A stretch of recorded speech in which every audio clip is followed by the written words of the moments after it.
Imagine driving 1,000 kilometers on one tank of gas. I'm Mike at Clarington Kia, and behind me we have a 2021 Hyundai Ioniq plug-in hybrid.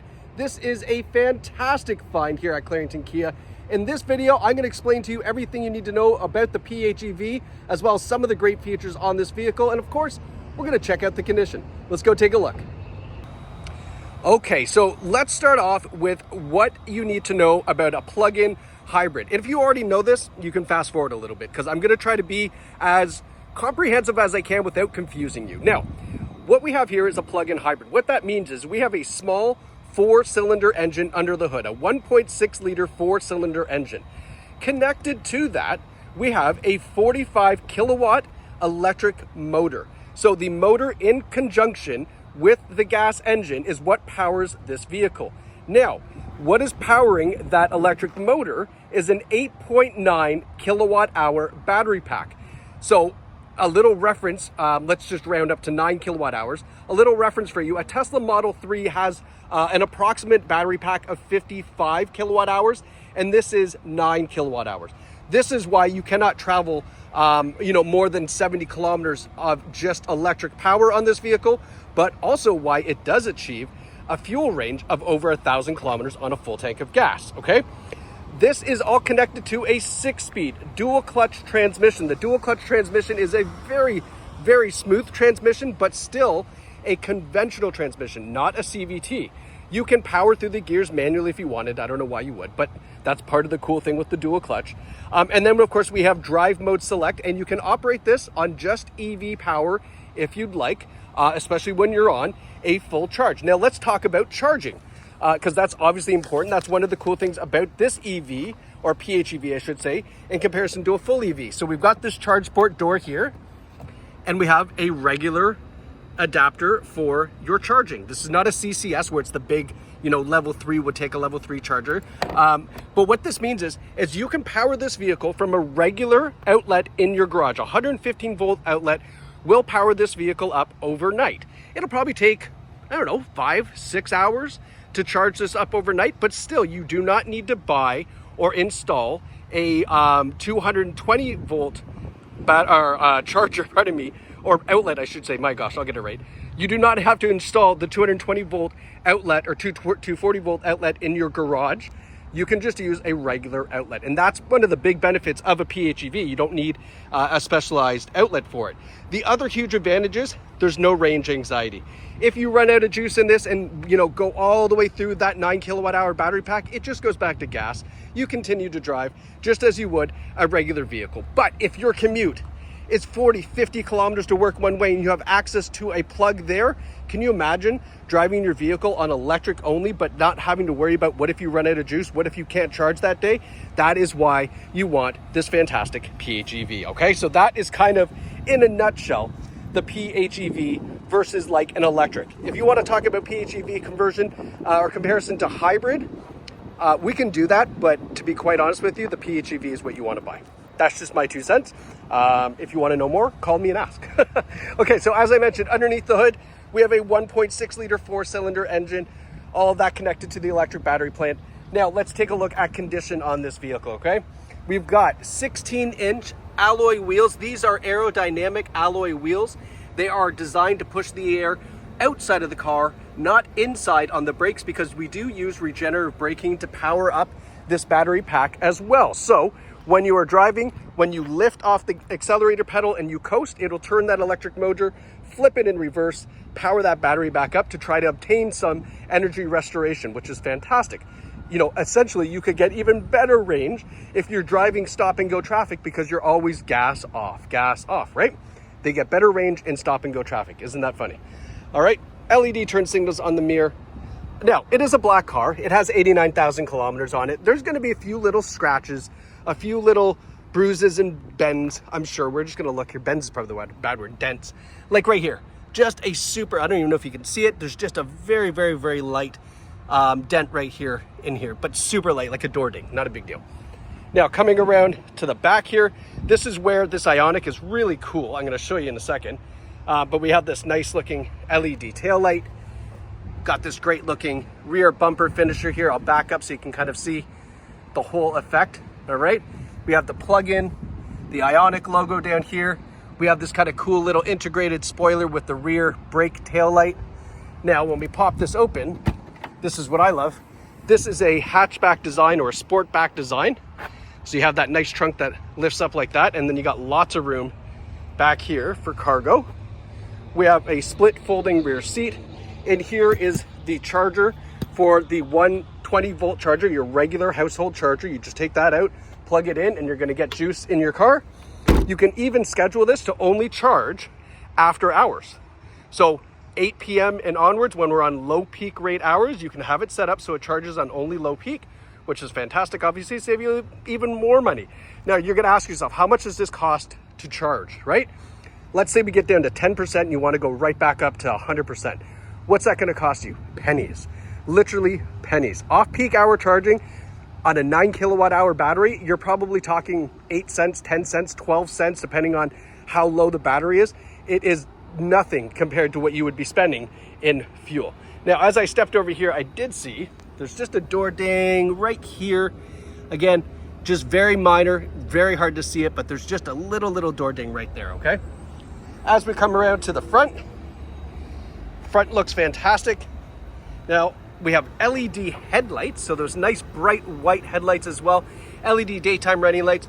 We have fog lights down below and an aerodynamic front grille with active shutters. So everything is designed to keep this car super aerodynamic and obviously good on fuel. A couple little stone chips down here in this kind of silver trim, pretty normal. And then we've got just some very light scratches here on the hood. I think a polish on this hood will do it really good. This one here is probably the worst of them all. And I'm just seeing, can I catch my nail? A little bit. I can catch my nail just a little bit in this. So a nice polish will lighten these up quite a bit. They might still be there, but they'll be pretty faint. I guess that's the downside of owning a black car, is that unfortunately you do see some of the nicks and scratches a little bit more than others. But hey, it looks great when it's clean. Now, looking in the rear seats here, we have this beautiful looking silver kind of, it's almost like a denim look. It's not, it's nice cloth, but this cool looking interior. You can see we've got the rear armrest. Now, a nice thing about these seats are, these are heated seats in the rear. So each outside seat is heated, obviously not the inside, but you've got heated seats here in the back. You can see the button for it here. So that's nice, keeps everybody nice and warm in the wintertime. Another thing with EV or plug-in hybrid driving in the wintertime, you're not as affected with the range, because obviously you'll just go back to gas when the juice runs out. So yeah, a little bit of benefit there too. Power sunroof up top. Our seats are in great condition, as you can see. Non-smoking vehicle. Smells really nice in here. Height adjustable seat. Passenger seat as well, in great shape. No rips, tears, stains, or burns. All right, let's hop in here. Oh, it is a warm September day. All right. Now, I'm sitting way too close. Not way too close, but you know. Tilt and telescopic steering wheel. Let's move that back in. There we go. Okay, now that we're all adjusted here, air conditioning is running nice and cool. So, what do we have? What are we looking at? Let's talk about safety features, because obviously safety is important on your vehicle. And this Ioniq has pretty much every advanced safety feature you're going to want. We've got forward collision avoidance with pedestrian and cyclist detection. We've got lane follow assist and highway driving assist, and lane departure warning with lane keeping assist. Now, you're probably going, okay, cool. What does all that mean?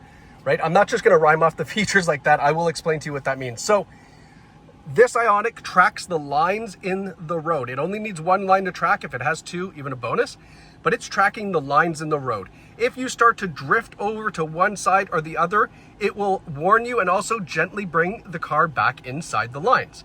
Yes, you can turn this feature off. Some people don't like it. I don't know why, but you can turn it off. That combined with the adaptive cruise control, meaning when you set cruise, if there's a car that's slower in front of you, it will slow down and wait till that car moves out of the way. It will automatically go back up to that last cruising speed. It can even bring the car right to a complete stop and then resume acceleration after that car, traffic, whatever moves, right? Really, really nice system. That combined with the lane departure warning, lane keeping assist, that highway drive assist means that this is almost like a semi-autonomous vehicle. It will take gentle curves in the highway with your hands off the wheel or just gently resting like so. It will keep the speed of the car and match the car in front of you, slow down, speed up. Make all those adjustments to the acceleration, braking, and steering on the highway. It's a fantastic system. It works very well. I will admit, I do have a Tesla that has autopilot, and this compared to that, I mean, I won't say it's virtually the same, but it's pretty darn close. It is a very great feature to have. You'll never know how many little adjustments you make on a highway drive until the car's doing it for you. Super nice. Now we have a D steering wheel, so a flat bottom steering wheel. All of our radio controls are up on the top. Our cruise control, adaptive cruise, and menu system is here on the other side. We've got 89,000 kilometers on this. Here's some of our safety systems. So our blind spot warning, which is up here in the side view mirror. I don't know if you can kind of see it there. Yeah, you can kind of see it top left. Our blind spot warning, our lane keeping assist. Down here, we have our gas tank cap release. And then this here is to schedule the charging or automatically start the charging. So this is designed obviously to operate on a schedule. You don't want it to charge before 8 p.m. perhaps, but there might be a time when you do. So you just push that and it'll automatically start your charge for you, okay? Now, as we look down at the center stack here, I'm just gonna kind of give you a brief pan down so you can see what kind of features we're looking at, all right? But we also have a 10.25 inch touchscreen system, and it's an 8-speaker Harman Kardon audio. Fantastic audio system. When I put it in reverse, you get a nice clear rear view camera that you can see here. I'm actually going to back up because I have a gentleman trying to pull in to a spot, so there we go. Super convenient. All right. Touchscreen system, Apple CarPlay and Android Auto are on this vehicle. If we go to all menus, I'll show you a couple cool things here. So we have Hyundai BlueLink. Hyundai BlueLink is an app you can download on your phone. It allows you to do a bunch of different things on the vehicle. It's all very vehicle specific. So I don't know exactly what the BlueLink will do for this Ioniq. It might remote start the vehicle. It could unlock the doors. It'll tell you where the vehicle's located, what kind of range you have left on the battery, and then what kind of range you have left with the fuel in the tank. So it's a nice system to have. It is free for 3 years with the new vehicle purchase, so there might still be a couple months left on this, but it's not very expensive if you do want to sign up. The PHEV menu, never gotten into this, so let's see what we got here. Okay, so we're at 91% for the battery. Here's your charge management. You'll notice here it says next departure time. You can actually set this up so the vehicle will warm up the battery when you are leaving for work. So if you leave every morning at 9 a.m., you can have the battery warmed up for 9 a.m. and also the interior. What that's going to do for you is in the winter months, that battery will operate much better when it's warm. So it'll warm it up before you leave. So you get the most efficient range out of that electric component before it switches to gas, which is fantastic. Going back to the home menu here, and yeah, I won't go through all this, that's a lot, but it is a very intelligent system. Now we have dual climate control in the front, so driver and passenger. You can also turn it on to driver only, which is a great thing to have when it's electric, because obviously if it's just cooling down this side of the vehicle, it's using less power to do so, which means you get better range. We have push button start here as well. Okay, and then we've got our USB port down there. Electronic parking brake with auto hold. That's a great feature. When you come to a stop with the auto hold engaged, like when it's on, when you come to a stop, it'll actually hold the vehicle there with a parking brake, and you can take your foot off the brake pedal, so that way in stop and go traffic, it's very convenient. We've got our heated seats, our heated steering wheel button there, our heated seat for the passenger, and then EV and HEV. And what that button does, it's basically indicating what you want this PHEV to do. Do you want it to try to use the electric vehicle battery only to drive as far as you can and then turn on the gas engine, or do you want it to give you a combination of both? Electric assist, still use the gas engine. Entirely up to you. You decide. It's going to be based off of the commute you're going to do that day at that particular time. So you can maximize the fuel economy, or you can maximize the electric range, whichever suits your needs for that time when you're driving. Make sense? Okay. Just a quick little look around just to show you kind of the interior, what we got set up here. All right. But this is a fantastic find at Clarington Kia. I know as much as I can about the plug-in hybrid, electric hybrid vehicles. If you want to know more, please feel to reach out to me. My name is Mike. I'm the general sales manager here but we have a great selection of plug-in hybrid, electric, and hybrid vehicles, including this Ioniq here at Clarington Kia. We're located right in Bowmanville, very easy to get to from basically anywhere in central Ontario, Niagara, Kingston, Peterborough, you name it, very easy to find us.